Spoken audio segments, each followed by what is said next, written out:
నమస్కారం ఘంటారావానికి స్వాగతం. ముందుగా ప్రధానాంశాలు. బనకచెర్లతో ఎగువ రాష్ట్రాలకు నష్టం లేదని సీఎం పునరుద్ఘాటన.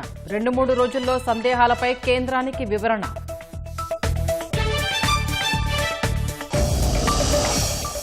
నెల్లూరు బారా షాహీద్ దర్గాలో రొట్టెల పండుగ సందడి. పెన్నా నదిలో పుణ్యస్నానాలు చేసి భక్తుల ప్రార్థనలు.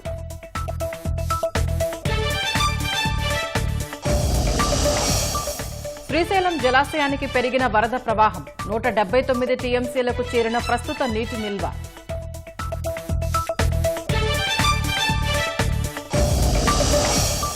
భారత్తో ద్వైపాక్షిక వాణిజ్యం పెంపునకు అర్జెంటీనా అంగీకారం. రక్షణ సహకారం విస్తరించాలని మోదీ జావియర్ నిర్ణయం. టెక్సాస్ వరదల్లో 51కి చేరిన మృతుల సంఖ్య. 15 మంది చిన్నారులు చనిపోయినట్లు గుర్తింపు.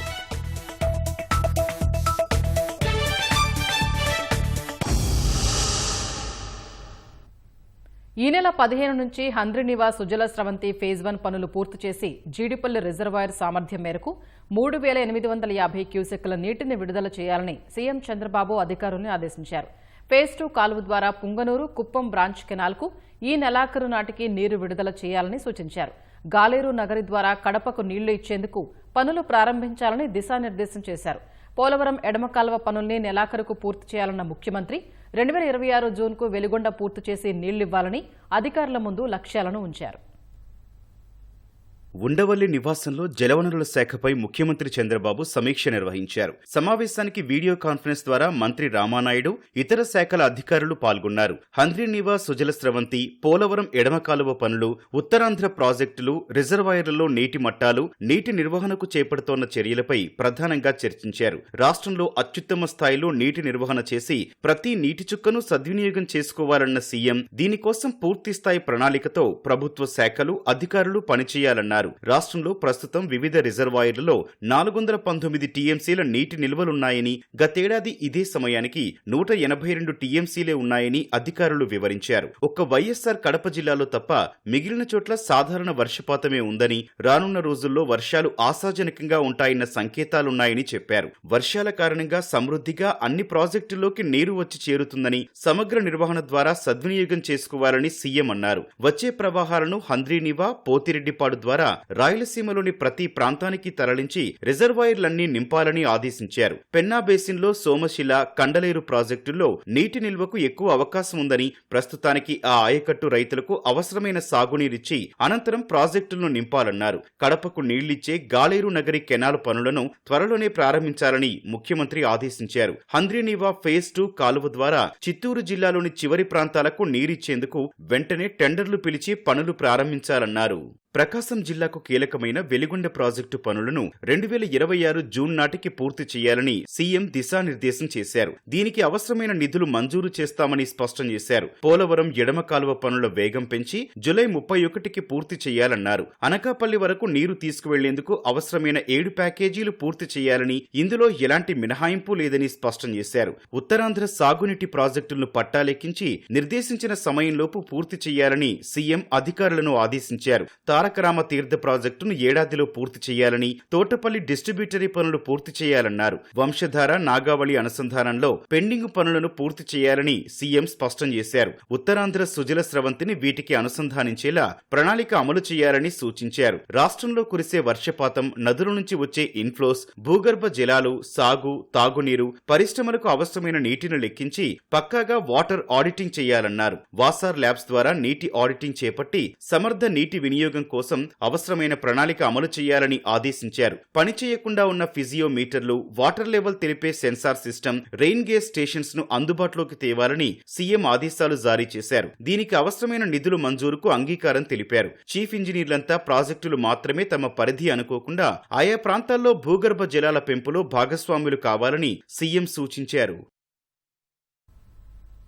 బనకచెర్లపై కేంద్ర జలసంఘం లేవనెత్తిన అంశాలపై 2-3 రోజుల్లో రాష్ట్ర ప్రభుత్వం సమాధానాలు ఇవ్వనుంది. ఈ మేరకు జలవనరుల శాఖ అధికారులు సీఎం చంద్రబాబుకు నివేదించారు. ప్రాజెక్టు వల్ల ఎగువ రాష్ట్రాలకు నష్టం లేదని పునరుద్ఘాటించిన చంద్రబాబు ఆ విషయాన్ని ప్రజలకు అర్థమయ్యేలా చెప్పాలని ఆదేశించారు. పోలవరం బనకచెర్ల అనుసంధాన ప్రాజెక్టుకు సంబంధించి కేంద్ర జలసంఘం అనుమానాలను 2-3 రోజుల్లో నివృత్తి చేయనున్నారు. ఈ విషయాన్ని ముఖ్యమంత్రి చంద్రబాబుకు శనివారం జలవనరుల శాఖ అధికారులు తెలియజేశారు. సీఎం తన క్యాంపు కార్యాలయంలో జలవనరుల శాఖ ప్రాజెక్టుల పురోగతిపై సమీక్షించిన సందర్భంగా ఈ అంశం ప్రస్తావనకు వచ్చింది. పోలవరం బనకచెర్లకు సంబంధించిన తాజా పరిణామాలను అధికారులు వివరించారు. ప్రాజెక్టు ప్రీ ఫిజిబిలిటీ నివేదికను పరిశీలిస్తున్న కేంద్ర జలసంఘం రాష్ట్రానికి లేఖ రాసిందని, అందులో కొన్ని ప్రశ్నలు లేవనెత్తిందని జలవనరుల శాఖ ప్రత్యేక ప్రధాన కార్యదర్శి సాయి ప్రసాద్ తెలిపారు. 3 రోజులుగా వాటిపై కసరత్తు చేస్తున్నామని, అన్ని ప్రశ్నలకు సమాధానాలు దాదాపు కొలిక్కి వచ్చాయని, 2-3 రోజుల్లో వాటిని కేంద్ర జలసంఘానికి నివేదిస్తామని వెల్లడించారు. ఆ లేఖ వెళ్లిన తర్వాత 2-3 రోజులకు ఢిల్లీ వెళ్లి కేంద్ర జలసంఘాన్ని సంప్రదించాలని భావిస్తున్నట్లు సాయి ప్రసాద్ చెప్పారు. అక్కడే ఉండి వారి అనుమానాలన్నీ నివృత్తి చేసి వస్తామని చెప్పారు. పోలవరం బనకచెర్ల ప్రాజెక్టు వల్ల ఎవరికీ నష్టం లేదని ప్రజలకు అర్థమయ్యేలా చెప్పాలని సీఎం సూచించారు. ఈ ప్రాజెక్టుపై తప్పుడు ప్రచారం సాగుతోందని, ఎగువ రాష్ట్రాలకు ఎలాంటి ఇబ్బంది లేదని,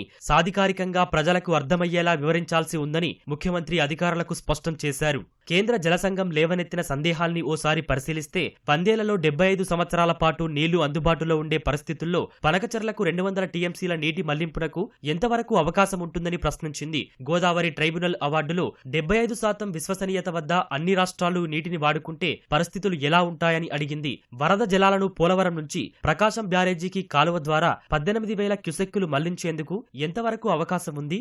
వరద జలాలను ఎలా లెక్కిస్తారు? ట్రైబ్యునల్ అవార్డుకు అనుగుణంగా అవి ఉన్నాయా అని సందేహాల్ని లేవనెత్తింది. 200 టీఎంసీల గోదావరి జలాలు మళ్లించాలంటే ఆ స్థాయి వరద 129 రోజుల పాటు పోలవరం వద్ద అందుబాటులో ఉంటుందా? పోలవరం వద్ద వరద నీటి లెక్కల ఆధారంగా గోదావరి ట్రైబ్యునల్ అవార్డును పరిగణలోకి తీసుకుని పరిశీలించారా అని ప్రశ్నించింది. ఆంధ్రప్రదేశ్లో జలవనరుల ప్రాజెక్టులు గోదావరి కింద అనుమతులు ఉన్నవి, లేనివి, పూర్తయినవి, నిర్మాణంలో ఉన్న వాటి వివరాలు, ప్రతిపాదిత నీటి వినియోగం గణాంకాలు సమర్పించాలని ఆదేశించింది. రాష్ట్రానికి హైడ్రాలజీ విషయంలో వ్యాప్కోస్ కన్సల్టెన్సీగా ఉంది. కేంద్ర జలసంఘానికి సమర్పించాల్సిన ముసాయిదా జవాబులను వ్యాప్కోస్ బృందం పరిశీలించి మంగళవారం నాటికి తమ సమాచారం ఇస్తామని అధికారులకు తెలియజేసింది. ఆ తర్వాత 2 రోజుల్లో కేంద్ర జలసంఘానికి సమాధానాలు పంపనున్నారు.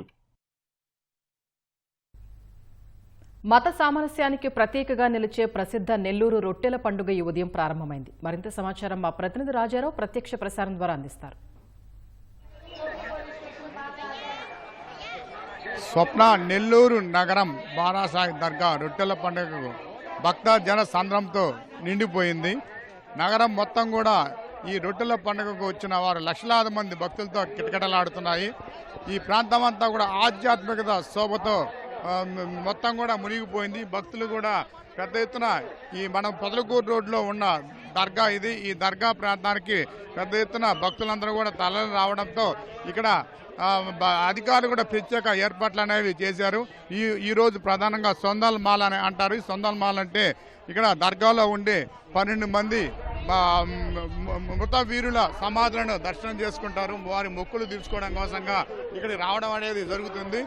ఇందులో భాగంగానే మొత్తం కూడా దాదాపు 10 క్యూ లైన్లు ఏర్పాటు చేశారు. మహిళలకి, వృద్ధులకు, వికలాంగులకి అందరికి కూడా ఎవరికి కూడా ఎటువంటి ఇబ్బందులు లేకుండా ప్రత్యేకంగా ఏర్పాటు చేసే మంత్రి నారాయణతో పాటు rural MLA Kota Reddy Sridhar Reddy, collector, corporation అధికారులు అందరూ కూడా ఎంతో సమన్వయంగా పనిచేసి భక్తులకి మొదటి రోజు నుంచి 5 రోజులు ఈ పండగ ఉంటుంది. ఈరోజు ఎక్కువగా 12 మంది సమాధులకు ఔషధాలతో లేపనం చేస్తారు. రెండో రోజు రేపు గంధోత్సవం అనేది దాదాపు 3 లక్షల మంది గంధోత్సవానికి తరలి వస్తారు. ప్రపంచ దేశాల నుంచి అనేక మంది కూడా ఇప్పటికే భక్తులు తరలి వచ్చారు. అయితే ప్రధానంగా వీటికి సంబంధించి ఉచిత బస్సులు, మంచినీటి సౌకర్యం, పారిశుధ్య ఏర్పాట్లు ఇవన్నీ కూడా చక్కటి ఏర్పాట్లు చేశారు. 2014 నుంచి ఈ కార్యక్రమాన్ని రాష్ట్ర ప్రభుత్వం చంద్రబాబు నాయుడు ఉన్నప్పుడు దీని అధికారిక కార్యక్రమంగా ప్రకటించారు. అయితే మళ్ళీ కూటమి ప్రభుత్వం రావడంతో ఈ రొట్టెల పండుగను ప్రతిష్టాత్మకంగా తీసుకొని నిర్వహించాలని ఒక ప్రధాన లక్ష్యంతో ఇక్కడ చేయడం అనేది జరిగింది. ఇందులో భాగంగా వీటికి సంబంధించి ప్రత్యేక జిల్లా పోలీసు యంత్రాంగం కూడా దాదాపు 1600 మంది పోలీసు సిబ్బంది అంతా కూడా ఇక్కడ ఉండి ఎవరికి ఎటువంటి ఇబ్బందులు లేకుండా క్యూ లైన్లో తొక్కిసలాట జరగకుండా ఉండేందుకోసంగా ఏర్పాటు చేస్తున్నారు. 5,000 మంది పారిశుధ్య సిబ్బంది ఇక్కడ పారిశుధ్య పనులు మెరుగుపరచడానికి కోసంగా మొత్తం కూడా ఘాట్ సొన్నాల చెరువు ఘాట్ కానీ అదేవిధంగా బారాషాయి దర్గా రొట్టెల పండుగ 18 ఎకరాలు మొత్తం కూడా ఈ ప్రాంతాన్ని మొత్తం కూడా ప్రత్యేక ఏర్పాట్లు అనేవి చేశారు. ఇందుకు సంబంధించి దాదాపు 5 కోట్లకు పైగా నిధులు కూడా ఖర్చు చేస్తారు. దాదాపు 1000 స్టాల్స్ కూడా ఏర్పాటు చేశారు. అన్ని చోట కూడా ప్రత్యేక బృందాలతో ఎవరికి ఎటువంటి ఇబ్బందులు జరగకుండా భక్తులకి సమాచారం ఇస్తూ దాదాపు 70 సీసీ కెమెరాల ద్వారా జిల్లా ఎస్పీ కృష్ణకాంత్ ప్రత్యేక పర్యవేక్షణలో పోలీసులు ప్రత్యేక భద్రతా చర్యలు అనేవి చేపట్టారు. రాష్ట్ర ప్రభుత్వం నుంచి కూడా ఎప్పటికప్పుడు సమాచారం ఇస్తున్నారు. ఇక్కడ ఎటువంటి తొక్కిసలాట జరగకుండా భక్తులు దర్శనం చేసుకోవాలనేదే ప్రధాన ఉద్దేశంగా ఈరోజు రాష్ట్ర మంత్రులతో కూడా సమీక్ష కూడా చేశారు వీరు. ఇక్కడి నుంచి ఇది మనం ఈ బారాషాయి దర్గా రొట్టెల పండుగకి సమీపంలో ఉన్న ఈ దర్గా ఈ దర్గాకి వచ్చే ముందు సొన్నాల చెరువులో స్నానం చేసి అక్కడి నుంచి భక్తులు ఇక్కడికి రావడం అనేది జరుగుతుంది. మొత్తం మీద కూడా ఒక 2 గంటల పాటు ఈ బారాషాయి సమాధిని దర్శనం చేసుకోవడం కోసంగా ఇక్కడ ఏర్పాట్లు అనేవి చేశారు. 12 క్యూ లైన్లో కూడా ఒక ప్రశాంతంగా వచ్చి అందరూ కూడా లోపల దర్శనం చేసుకున్నారు. అంటే ఈ రోజు నుంచి 10వ తారీఖు వరకు 5 రోజుల పాటు ఈ రొట్టెల పండుగ కార్యక్రమం నెల్లూరు నగరంలో నిర్వహిస్తారు. నెల్లూరు బారాషాయి దర్గా నుంచి కెమెరామన్ సూర్యప్రకాష్తో Rajarao, ETV news. TDP senior నేత పొన్నూరు ఎమ్మెల్యే ధూళిపాళ్ల నరేంద్ర మీడియాతో మాట్లాడుతున్నారు. ప్రత్యక్ష ప్రసారం ద్వారా చూద్దాం. ఇదేదో ధూళిపాళ్ల నరేంద్ర ఒక పథకం ప్రకారము కుట్ర ప్రకారము చేశాడనో లేకపోతే రకరకాల ఆరోపణలు ఒక అంబటి మురళి దగ్గర నుంచి అంబటి రాంబాబు దగ్గర నుంచి పేర్ని నాని దగ్గర నుంచి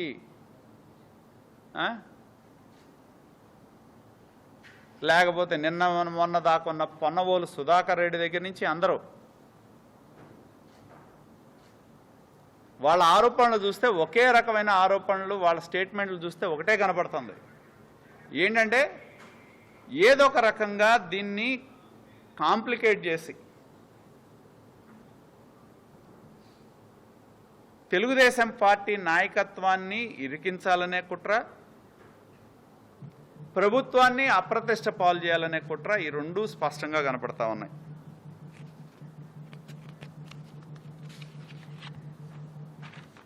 రెండోది ఏం చెప్తున్నాడు, అసలు వాళ్ళ ప్రభుత్వం జగన్మోహన్ రెడ్డి ముఖ్యమంత్రి ఉంటే అసలు రామరాజ్యం నడిచింది.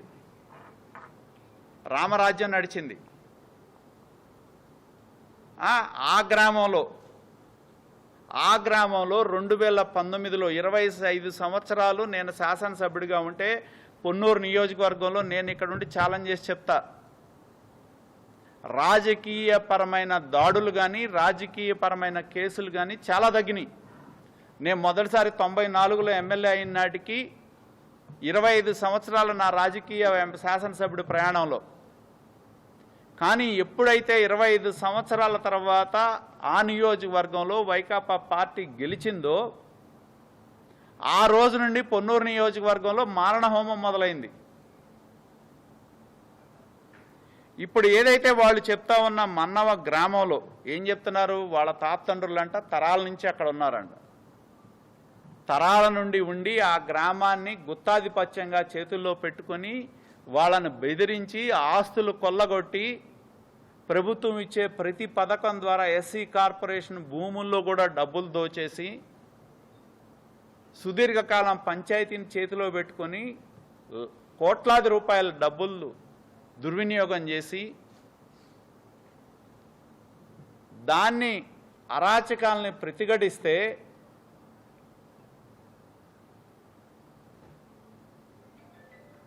దాన్ని ఒక్కసారి మనం చూస్తే 2019లో ప్రభుత్వం మారిన తర్వాత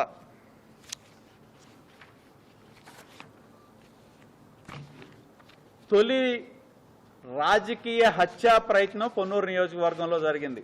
ఇది ఏదైతే వాళ్ళు చెప్తా ఉన్న బండ్లమూడి బాబురావు గారు ఉన్నారో ఆ బండ్లమూడి బాబురావు గారి మీద ఆయన పొలంలో ఉంటే ఏదైతే ఈ బొనిగల నాగమల్లేశ్వరరావు అని ఇవాళ ఏదైతే అనుకోకుండా జరిగిన సంఘటనలో గాయపడ్డాడో ఆ వ్యక్తి 30 మందిని పొలం మీద తీసుకెళ్లి కొట్టి పడేసి చంపేశాడని వెళ్ళారు. ప్రాణం పోయిందని వదిలేశారు ఆ రోజు మేము పోలీసులు చెప్పినా, ఉన్నత అధికారులు ఎస్పీ లాంటి వాళ్ళకి చెప్పినా స్పందించిన పరిస్థితి లేదు. మేము మా కార్యకర్తలే పొలంలో నుండి ట్రాక్టర్ వేసుకొని ఆయన ఎక్కించుకొని తీసుకొచ్చి అంబులెన్స్ మాట్లాడుకొని డైరెక్ట్గా రమేష్ హాస్పిటల్లో తీసుకొచ్చి మేము వైద్యం అందిస్తే 40 రోజులు హాస్పిటల్లో ఉండి ఆ దేవుడి యొక్క దయ వల్ల ప్రాణాలతో బయటపడ్డాడు. ప్రభుత్వం స్పందించిందా? మీరేమన్నా స్పందించారా? ఆ రోజు ఒక్కడినంటే ఒక్కడిని కూడా అరెస్ట్ చేయలే.